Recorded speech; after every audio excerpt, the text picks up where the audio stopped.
যেসব বীর মুক্তিযোদ্ধা এখনও তাদের সম্মানী ভাতা হাতে পাননি তাদের জন্য সামনে আসছে বড় দুঃসংবাদ। সময়মতো প্রয়োজনীয় পদক্ষেপ না নিলে বন্ধ হয়ে যেতে পারে বকেয়া সম্মানী ভাতা পাওয়ার সুযোগ।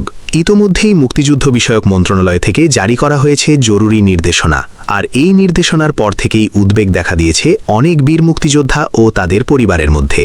কারণ নির্ধারিত সময়ের মধ্যে আবেদন ও তথ্য পাঠানো না হলে বহু মুক্তিযোদ্ধা তাদের প্রাপ্য সম্মানী ভাতা থেকে স্থায়ীভাবে বঞ্চিত হতে পারেন।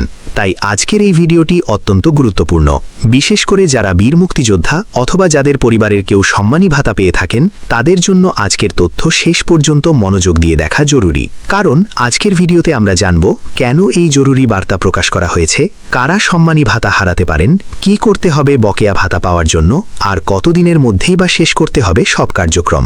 তাই ভিডিওটি স্কিপ না করে শেষ পর্যন্ত দেখুন। আর আপনি যদি আমাদের চ্যানেলে নতুন হয়ে থাকেন তাহলে অবশ্যই চ্যানেলটি সাবস্ক্রাইব করে পাশে থাকুন, কারণ প্রতিদিন গুরুত্বপূর্ণ সরকারি আপডেট এবং সর্বশেষ তথ্য সবার আগে আপনাদের কাছে তুলে ধরি আমরা। সম্প্রতি মুক্তিযুদ্ধ বিষয়ক মন্ত্রণালয় থেকে প্রকাশ করা হয়েছে একটি গুরুত্বপূর্ণ বিজ্ঞপ্তি। সেখানে বলা হয়েছে বর্তমানে চলমান 2025-26 অর্থবর্ষের জন্য বীর মুক্তিযোদ্ধাদের সম্মানী ভাতা বিতরণ কার্যক্রম চলমান রয়েছে। সরকার নির্ধারিত নীতিমালা অনুযায়ী এই ভাতা প্রদান করা হচ্ছে। বিশেষ করে বীর মুক্তিযোদ্ধা সম্মানী ভাতা বিতরণ আদেশ 2020 এবং 8ই আগস্ট 2021 তারিখে সংশোধিত আদেশ অনুসরণ করেই এই কার্যক্রম পরিচালনা করা হচ্ছে। বর্তমানে বীর মুক্তিযোদ্ধাদের সম্মানী ভাতা সরাসরি গভর্নমেন্ট টু পারসন বা G2P পদ্ধতিতে বাংলাদেশ ব্যাংকের মাধ্যমে ভাতাভোগীদের নিজস্ব ব্যাংক অ্যাকাউন্টে পাঠানো হচ্ছে। অর্থাৎ পুরো প্রক্রিয়াটি এখন ডিজিটাল ব্যবস্থাপনায় পরিচালিত হচ্ছে, যাতে দ্রুত ও স্বচ্ছভাবে ভাতা পৌঁছে যায় প্রকৃত সুবিধাভোগীদের কাছে। তবে এখানেই রয়েছে সবচেয়ে গুরুত্বপূর্ণ বিষয়। মন্ত্রণালয়ের বিজ্ঞপ্তিতে স্পষ্টভাবে বলা হয়েছে কোনো বীর মুক্তিযোদ্ধা বা সুবিধাভোগী চলতি অর্থবর্ষ পার হয়ে গেলে পূর্ববর্তী অর্থবর্ষের বকেয়া সম্মানী ভাতা আর দাবি করতে পারবেন না। অর্থাৎ 2025-26 অর্থবর্ষের মধ্যে যদি কারো কোনো মাসের ভাতা বাকি থেকে যায় এবং নির্ধারিত সময়ের মধ্যে সেটির বিষয়ে ব্যবস্থা নেওয়া না হয় তাহলে পরবর্তীতে সেই টাকা আর পাওয়ার সুযোগ থাকবে না। আর এই কারণেই এখন জরুরি ভিত্তিতে পদক্ষেপ নেওয়ার নির্দেশনা দেওয়া হয়েছে সংশ্লিষ্ট প্রশাসন এবং ব্যাংক কর্তৃপক্ষকে। মন্ত্রণালয় থেকে জানানো হয়েছে যেসব বীর মুক্তিযোদ্ধা চলতি অর্থবর্ষে এখনও কোনো মাসের সম্মানী ভাতা পাননি অথবা যাদের বকেয়া রয়েছে তাদের তথ্য ও প্রস্তাব দ্রুত পাঠাতে হবে।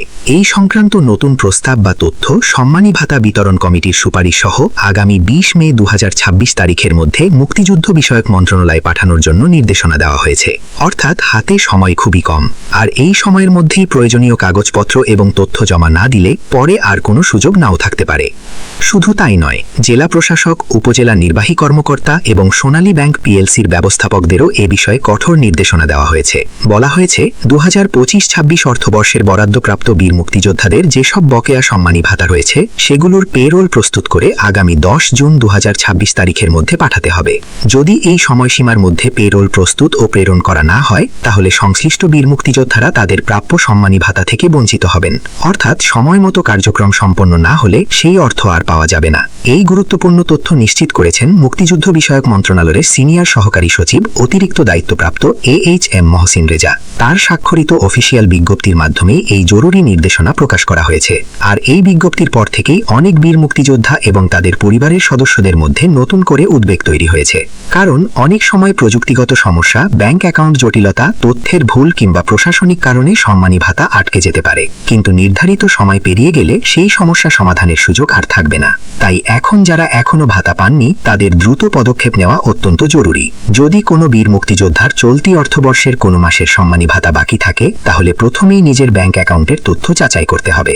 বিশেষ করে সোনালী ব্যাংকে যোগাযোগ করে নিশ্চিত হতে হবে ভাতার টাকা পাঠানো হয়েছে কিনা। এছাড়া উপজেলা নির্বাহী কর্মকর্তার কার্যালয় কিংবা জেলা প্রশাসনের কার্যালয়েও যোগাযোগ করা যেতে পারে। কারণ এই 3টি পর্যায় থেকেই বকেয়া সম্মানী ভাতার তথ্য যাচাই এবং প্রয়োজনীয় ব্যবস্থা নেওয়া সম্ভব হবে। অনেক ক্ষেত্রেই দেখা যায় ব্যাংক অ্যাকাউন্টে নামের বানান ভুল, জাতীয় পরিচয়পত্রের তথ্যের অসঙ্গতি অথবা অ্যাকাউন্ট নিষ্ক্রিয় থাকার কারণে ভাতা আটকে যায়। আবার কখনো কখনো MIS ডাটাবেজে তথ্য আপডেট না থাকলেও ভাতা বন্ধ হতে পারে। তাই যারা এখনো টাকা পাননি তাদের উচিত দ্রুত সংশ্লিষ্ট অফিসে গিয়ে সমস্যার কারণ জানা এবং তা সমাধান করা। কারণ সময় শেষ হয়ে গেলে পরে আর কোনো আবেদন গ্রহণ করা নাও হতে পারে। এদিকে অনেকেই সামাজিক যোগাযোগ মাধ্যমে ভীমরাতিকর তথ্য ছড়াচ্ছেন যে বীর মুক্তিযোদ্ধাদের সম্মানী ভাতা সম্পূর্ণ বন্ধ হয়ে যাচ্ছে। তবে বাস্তবতা হচ্ছে সরকারিভাবে সম্মানী ভাতা পুরোপুরি বন্ধের কোনো ঘোষণা দেওয়া হয়নি, বরং যাদের বকেয়া রয়েছে তাদের দ্রুত প্রক্রিয়া সম্পন্ন করার জন্যই এই জরুরি নির্দেশনা জারি করা হয়েছে। অর্থাৎ ভাতা কার্যক্রম চালু রয়েছে, কিন্তু নির্ধারিত নিয়ম এবং সময়সীমা মেনে চলা এখন বাধ্যতামূলক হয়ে দাঁড়িয়েছে। তাই যারা এই ভিডিওটি দেখছেন তাদের কাছে বিশেষ অনুরোধ থাকবে, যদি আপনার পরিবারে কোনো বীর মুক্তিযোদ্ধা থাকেন অথবা পরিচিত কেউ সম্মানী ভাতা পেয়ে থাকেন তাহলে অবশ্যই তাদের এই তথ্য জানিয়ে দিন, কারণ অনেকেই এখনো এই গুরুত্বপূর্ণ নির্দেশনার বিষয়ে জানেন না। সময় মতো তথ্য না জানার কারণে অনেকেই তাদের প্রাপ্য অর্থ হারাতে পারেন। তাই যত দ্রুত সম্ভব সংশ্লিষ্ট অফিসে যোগাযোগ করে বকেয়া সম্মানী ভাতার বিষয়টি নিশ্চিত করা খুবই জরুরি। সবশেষে আবারও বলছি, 2025-26 অর্থবর্ষের মধ্যে যদি কোনো বীর মুক্তিযোদ্ধার সম্মানী ভাতা বাকি থাকে তাহলে আগামী 20 মে 2026 এবং 10 জুন 2026 এই দুটি সময়সীমা অত্যন্ত গুরুত্বপূর্ণ। এর মধ্যেই প্রয়োজনীয় কাগজপত্র, সুপারিশ এবং পেরোল প্রস্তুতের কাজ সম্পন্ন করতে হবে, অন্যথায় পরবর্তীতে সেই বকেয়া সম্মানী ভাতা আর পাওয়া যাবে না। তাই অবহেলা না করে এখনই পদক্ষেপ নিন এবং প্রয়োজন হলে সংশ্লিষ্ট প্রশাসন বা ব্যাংকের সঙ্গে দ্রুত যোগাযোগ করুন। আজকের ভিডিওতে এই ছিল গুরুত্বপূর্ণ আপডেট। ভিডিওটি যদি আপনার কাছে তথ্যপূর্ণ মনে হয়ে থাকে তাহলে অবশ্যই লাইক দিন, শেয়ার করুন এবং আমাদের চ্যানেলটি সাবস্ক্রাইব করে পাশে থাকুন, কারণ প্রতিদিন এ ধরনের গুরুত্বপূর্ণ সরকারি খবর, ভাতা সংক্রান্ত আপডেট এবং সর্বশেষ তথ্য সবার আগে নিয়ে আসি আমরা। সবাই ভালো থাকুন, সুস্থ থাকুন। আল্লাহ হাফেজ।